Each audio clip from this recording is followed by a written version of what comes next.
test, test, test, test, test.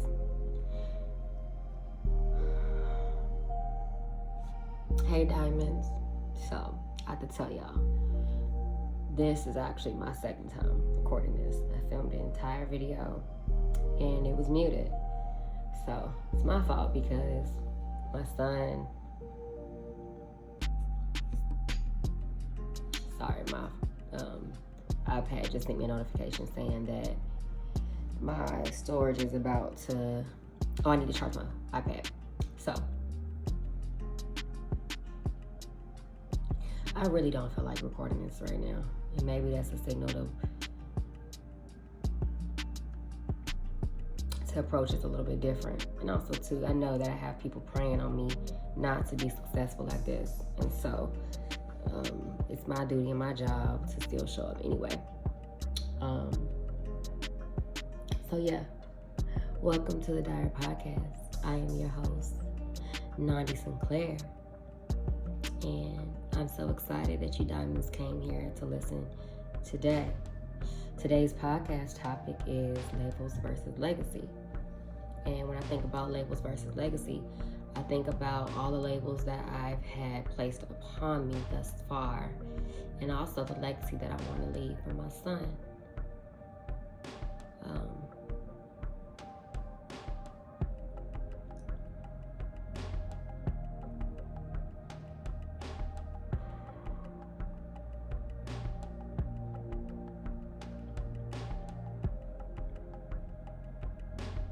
I'm feeling guided to talk about my frustrations and anger as a mom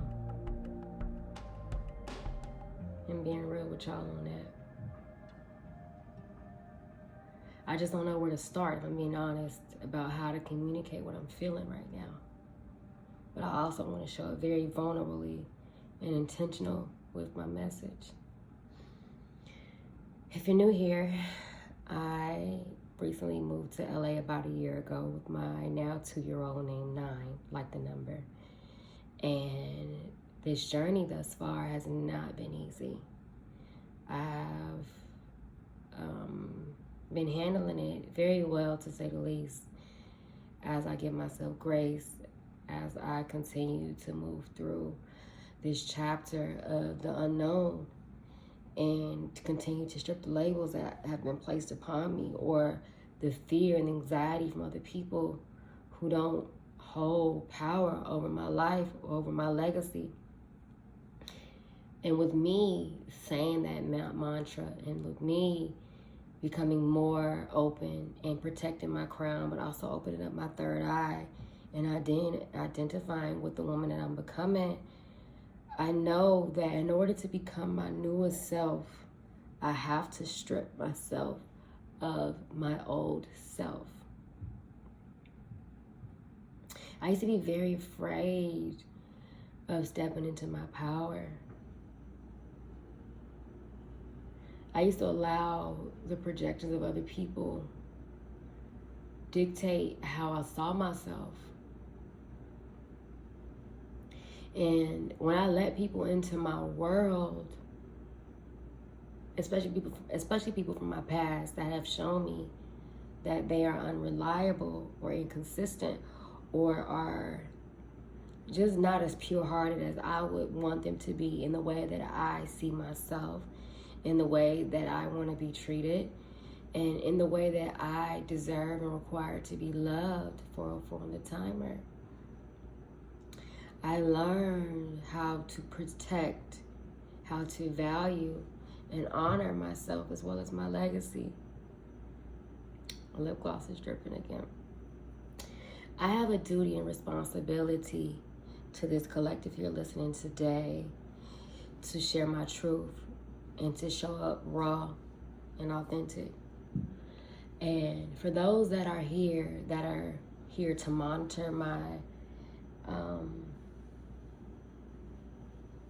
podcast, my journey, or to compete, I'm here to serve one purpose, which is to share my divine light and the teaching that I received from the Most High And the moment that I realized that my old life can no longer control me is the moment that I'm able to create, is the moment that I'm able to alchemize the pain that I received. Now, well, let me backtrack a little bit because, like I said, this is my second time recording this. And the number 2 has been very significant in my life for a lot of different chapters for me. Number 1, because I feel like I got a second chance at life, especially after my car accident back in 2020, where I literally it changed me. It metamorphosized me into the first match of striking me who I am today. When I got into the accident, I felt like I was very alone. Very alone. I lost a lot of people around me that I thought who I would show up for in ways that I didn't feel that was reflected back to me. And that's just my opinion, you know. Also, I'm the second eldest of 6 on my mother's side.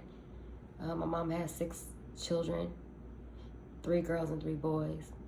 And at all different age ranges, I'm the second eldest. I also was the second girl for a while on my dad's side until I found out most recently, maybe about a month ago, that I have an older sister, even older than my sister, that's right above me. And then also, of course, my son is 2 years old right now. And so 222 is very significant. Now, in this process, in this chapter that I'm in, it's been very lonely to say the least. And then when I do speak to people that I love, even now, so unconditionally, I didn't expect to crown this, but it's just me being open and honest with y'all. It's hard to really move forward when you love people so deeply. And most importantly, for me, it's been hard because me, in the past, I've allowed people's pain to trickle onto me. And because I'm so, for other people say, or how I even define myself after being labeled as this, or strong and resilient and fiery and passionate, and although those things are part of who I am, that doesn't define me. I define myself, and I'm allowed to protect myself by any means. And me being a mother now has opened my mind up to how I deserve to be treated and how I will and will not be treated, regardless of who they are. And I keep letting this come back to me, but because it's so prevalent in my journey now, it's vital that I share this part of my story. And I only want to be in line with those who resonate and who really see me for me. And so if you don't feel like this message is for you, then just click off respectfully. But if you do, thank you for being here. I love you. So most recently, and just giving y'all an update on my life, I have been, and I hate to use this as a label, but it is part of labels that we have here as women, as mothers, as Black women, as single moms, as just young millennials, if you resonate with me, navigating where we are now. And for a long time, even now, I battle with being frustrated with myself and allowing myself to become a 30-year-old mom without seeing the signs after very intentionally waiting to become a mom, but then also balancing the journey of allowing myself to become more present and more aligned with self and more allowing of where I am right now in my journey. And every time I allow myself to reopen the door for my past, whether it be a family member, my son's father, a friend, it's like I'm touching the stove, you know, while it's hot, of course. And most recently, I think it was the day before yesterday, my son's father called me after I he called me. I'll say that. He called me, and in that conversation, he really put me down. He really put me down.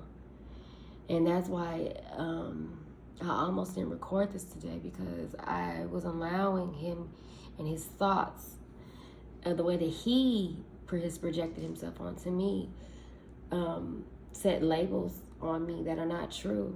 I am beautiful. I'm strong, I am powerful, I'm creative, I am dynamic, I am sexy, I am fly, I am the shit, okay?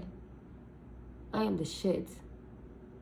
And it took me a while to get there, but every time I allow him back into my world, it's like I allow myself to be set back just a little bit. But then also I feel like I get slingshot, pulled back to be slingshot forward. And so I'm okay with the loneliness as I reinvent myself. The power of choosing yourself is necessary for you to become the woman of your dreams. Saying no protects you from that chaos that you've endured. I'm not in the lane of competing with anybody. I'm not in the lane of chasing things that no longer serve me. This new version of me is exactly where I'm supposed to be. I'm divinely led. I'm divinely protected. I honor myself. I love myself. And I thank you for being here. I'm going to leave it here. Welcome to the Dire Podcast, where pressure produces polish. I love you, diamonds. Till next time.